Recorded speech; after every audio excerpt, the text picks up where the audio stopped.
I let my Instagram followers choose today's nail design, and this is what they picked. It's a hard builder gel manicure with ombre and some chrome details. So I'll be taking you through this entire appointment from removal and prep to the finished set. So let's go ahead and jump into the consultation and get started. You know, so many compliments on it's funny because you see people like stare and then they're like, oh, those are watermelons. Those are watermelons. But I think over time with the water and the scuffing, I'm like, they're not shiny. No, they're not shiny. That is my bad. What water? Well, just doing dishes. Oh. I did not put gloves on this time around. We went to town on all the things summer related. Really quick, I want to show you what we're doing. I asked Instagram to pick, so. No, you didn't. Yeah. No, you didn't. So this is what they picked. Ooh la la. Do you want to do different colors, or do you like those colors? Because you could make it any kind of color combination. Ooh, if you wanted something different. Like this is like a teal and a yellow kind of. Well, I do like pinks. Okay. But you do you. So what you want to do? Okay, this client is literally so easy, and she's like a unicorn. Like, she is happy with pretty much anything that I do, which is amazing and so sweet. So her top coat definitely did not look super shiny when she came back. I did use the Cocoas Ultra Glossy, but like she said, she wasn't wearing gloves. I think she was doing a lot of stuff around the house, cleaning, and they definitely didn't last as far as the shine goes. It had been about 3 weeks since I had done these watermelon nails. So to remove the old color and debulk, I'm using my current favorite carbide bit, which is the Erica's ATA Safety Smooth Top Tapered Carbide Barrel. It's kind of like a long name, but it is such a great removal bit. It removes things very smoothly, and I really like the shape because it's a little bit easier to see around instead of one of the larger carbide barrels, and it has that smooth top. So if you are a little bit nervous about using your e-file on your clients, it has that smooth top, so if you touch the top to your client's skin, it's not going to cut them. It's nice and smooth. You don't have to worry about it. So I use this at a max speed, so about 35,000 RPMs,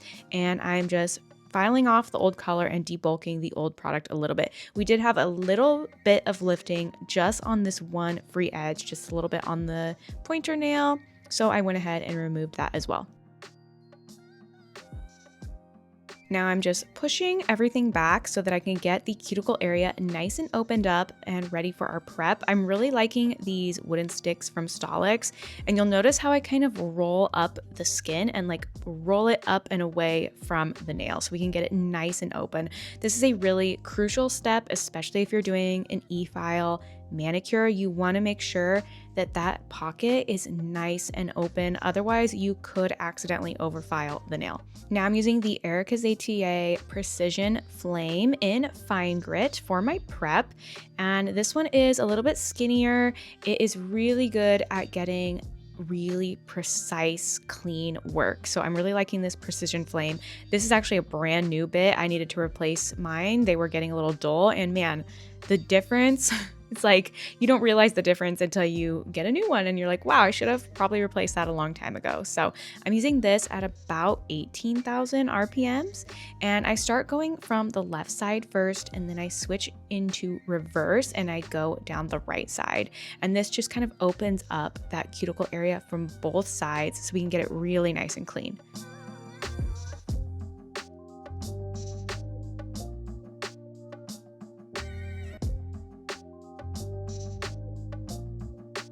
Now I do trim off any dead skin. These are the Erica's ATA Boss Lady Nippers in the 3mm. I do like the smaller size because it does fit smaller nails a little bit better. So if you have somebody with really tiny nails, the 3mm works really great. So I'm just nipping off any dead skin, not living skin. And if you don't feel comfortable with it, then you can totally skip that part.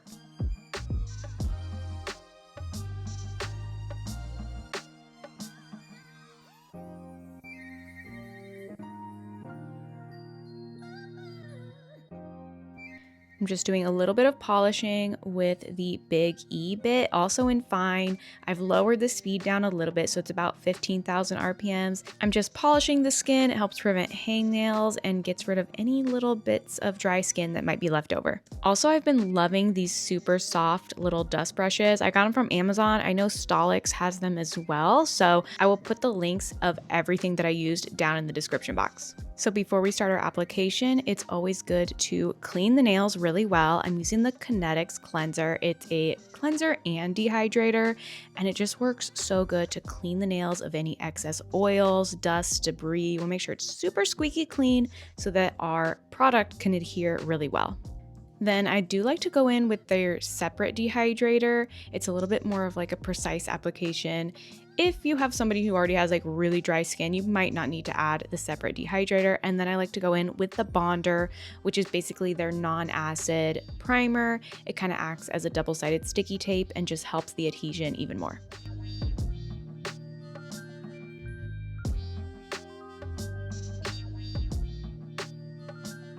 Next, I'm applying the Kinetics Max Base, and I apply it over the entire nail. You want to make sure you cover the entire nail, like the sides, everywhere, because when I'm going to put the hard gel on, the hard gel doesn't have any adhesion. So if you miss a little area of nail with the base, then you might have lifting in that spot. So you want to make sure you cover the entire nail with the base, scrub it in really good, and have a nice even layer over the nail. And then I'm going to go ahead and cure that, and we will apply our hard gel. Now I'm using the Kinetics gel in a bottle. This is probably one of my favorite products from Kinetics. It is a hard gel in a bottle. So you have the ease of applying a bottled gel if you like that, but it is still a strong hard gel formula. So you kind of get the best of both worlds if you like a bottled gel. So definitely try out gel in a bottle if you are curious about the Kinetics products, because it is one of my favorites. So for the pointer nail, the one that had some lifting on the free edge, I'm just adding a little bit of extra product onto that free edge first. And then I'm basically going to like fill it like I do the rest of the nails, but I just want to make sure that there's enough thickness at the free edge just to kind of build it up a little bit since I took off most of the product. Then for the rest of the nails, I go ahead and fill them as usual. So I apply a slip layer. The slip layer is a thin layer of gel that you apply first, and you don't cure it yet. You go in with a little bit more product on top, and it kind of helps self-level all of the product out. So the slip layer works really well to kind of get a nice, smooth, even nail. And then I will go ahead and cure that nail once it's done. So I do work back and forth between each hand, doing one nail at a time. Occasionally I can get away with doing two nails at a time. I actually do that here. I do the middle nail and then I do the pointer nail because I was like, I didn't apply that much product. I don't need that much product because it's just a fill. And so I actually could get away with doing two nails at once, which is kind of nice. And by the way, this is the color Classic Nude. I think it looks really nice on my client. She likes the color a lot too. And so, I don't know, sometimes we switch it up and do something a little bit more pink, but I've been really liking this color on her. I'm gonna do a little bit of finish filing. I really don't need to do much. Actually, my goal was to not do any finish filing, but then when I knew I needed to build up that pointer nail a little bit, I was like, oh, whatever, I'll just refine it a little bit. And then the only one that I really needed to do some like actual shaping was that pointer nail because I had to rebuild up the product a little bit, and so I wanted to make sure the shape was really nice. I am using a Stolix file, which is a 240 180 grit file, so I will make sure and put the link down below. I find these files super nice, really nice and sturdy, and for most things, especially with gel files so easily. So a lot of times the 240 grit side works perfectly, and if you need to do prep, the 240 grit side is great for a little bit more of a gentle prep on the natural nail. So I've been really enjoying these files. Then I also use their buffers, these crescent moon buffers, which are so nice as well. And then to finish it off, I do file underneath of the nail just to make sure to prevent any lifting at the free edge. Of course, I have to double check the shape from my client's point of view and comparing both hands and all the nails together. So for the French, I'm using this hot pink gel polish. This one is from F Gel. Their colors are very pigmented. It is a Korean brand and they're so, so nice. So whenever I'm doing a French, I do not want to have to do more than one coat. So I want to paint it on one time and that's it. So she said she wanted to do pink. She likes pink. So I picked this hot pink for the French. Then for the ombre, I used the Amy's Client Paint and Pat palette. This is a patting gel, and this is specifically the smaller one that has all these neon colors. And we really liked this bright orange and this yellow. So we decided to use both of them. I mostly used the orange, and at the end I did pat on a little bit of the yellow. And I'm using these very dense sponges. I'm patting the gel onto a palette just to kind of help blur it out and get it nice and blended on the sponge. And then I'm going in over the nail, and I am overlapping the French a little bit, kind of on the sides of the nails, going up the middle of the nails, just patting it on. And you can see how beautiful it looks. It looks like an airbrush. So gorgeous. And so these work really nice if you kind of want the look of an airbrush, but you don't want to buy an airbrush or you don't like using the airbrush. So this is a really good alternative to that. You do want to make sure and be careful not to get it on the client's skin, because we don't want to ever get gel on the client's skin if we can prevent that. And then I do a couple coats and cure in between each one just to build up that color.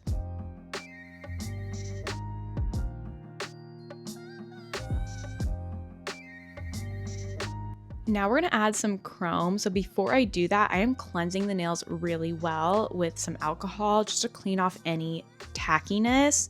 And I didn't do any layer, a top coat or anything over top of it. I'm just cleansing straight over top of that French and that patting gel. It's not necessarily the normal way that I do it, but for this, it's kind of how I had to make it work. And then for these fun little swirly lines, I'm using the Cocoist Thick Black. It's a non-wipe black. It's really great for doing chrome.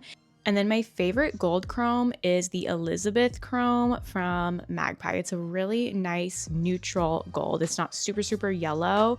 So that's my favorite. I am applying it with a little eyeshadow applicator over top of the black gel and then using a sponge just to remove the excess. If you want extra help with your isolated chrome and chrome looks, check out my online little mini isolated chrome course, and I'll even give you guys a little discount code for watching through this video. You can use the code YouTube. It walks you through step by step and like all of my favorite products and everything for isolated chrome. Now I did finish with the Kinetics Max top coat this time, just because last time the Cocoist one didn't really wear well on her. She did say she was doing stuff with her hands, not wearing gloves, etc. But I decided to use the Max top from Kinetics because it is such a good top coat that stays shiny. So just in case, I used that. And then I used my cuticle oil. I used a wet wipe to clean up the skin and remove any excess oil. And she was ready to go. I love how these turned out. Let me know what you think in comparison to the original inspo, and I thought it was really fun to have you guys pick the design. This color scheme really reminded me of like sherbet. She said tequila sunrise, like it was perfect for summer.